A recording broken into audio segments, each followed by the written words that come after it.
Hello everyone, আমাদের clause and phrase আমাদের English proficiency system বলেন অথবা ইংলিশ স্পোকেন বলেন সব ক্ষেত্রে কিন্তু খুবই গুরুত্বপূর্ণ একটা ব্যাপার।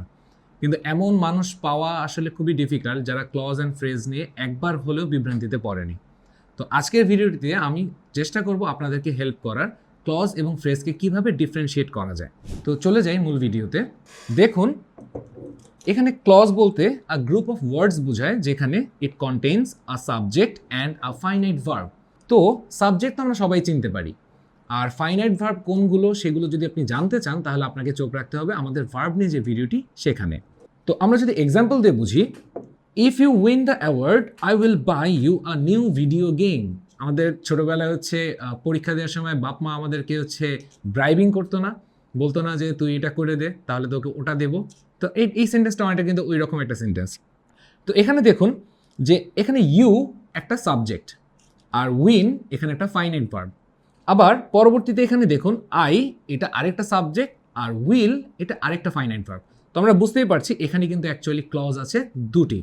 পরের সেন্টেন্সটিতে আমি যদি দেখি, I was amazed at her cooking skill because I didn't know she could prepare such an extremely delicious cuisine.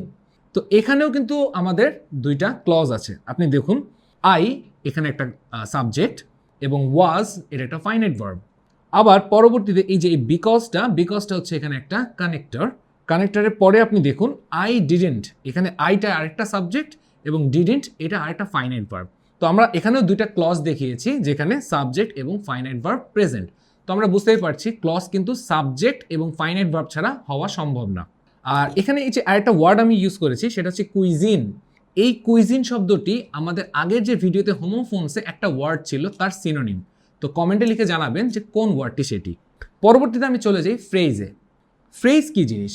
এটা আর কিছুই না, আ গ্রুপ অফ ওয়ার্ডস যেখানে কোনো সাবজেক্ট থাকবে না, কোনো ফাইনাইট ভার্ব থাকবে না। এটাই কিন্তু বেসিক ডিফারেন্স, আপনাদের এটা মনে রাখতে হবে। ফ্রেজে it doesn't have a subject and a finite verb, কিন্তু এটা একটা কয়েকটা ওয়ার্ড একসাথে বসে একটা অর্থ প্রকাশ করবে। এক্সাম্পল দেখি, I hid the present under the bed. তো এখানে এই আন্ডার দ্য বেড আমি আন্ডারলাইন করে দিয়েছি। এই আন্ডার দ্য বেড হচ্ছে একটা ফ্রেজ। এখানে কিন্তু কোনো সাবজেক্ট নেই এবং কোনো ফাইনাইট ভার্বও কিন্তু নেই, এটা কিন্তু খেয়াল করতে হবে। পরেরটা দেখুন, swimming in the ocean is my favourite activity. তো আমরা এখানে বলতেছি swimming in the ocean is my favourite activity. এখানে কিন্তু সুইমিং ইন দ্য ওশেন এই পুরোটা কিন্তু একটা ফ্রেজ। তো এখানেও আপনি খেয়াল করে দেখবেন এখানে কিন্তু কোনো সাবজেক্ট নেই এবং কোনো ফাইনাইট ভার্ব নেই। তো আমাদের বটম লাইন হলো ক্লজ এবং ফ্রেজকে আমরা ডিফারেন্সিয়েট করতে পারি on the basis of the presence of A subject and a finite verb. যদি সাবজেক্ট ফাইনাইট ভার্ব থাকে তাহলে সেটা ক্লজ হবে, আর যদি না থাকে তাহলে সেটা হয়ে যাবে ফ্রেজ। আশা করি এই ভিডিওটি আপনাদেরকে হেল্প করবে পরবর্তীতে ক্লজ এবং ফ্রেজকে ডিফারেন্সিয়েট করতে। ধন্যবাদ সবাইকে।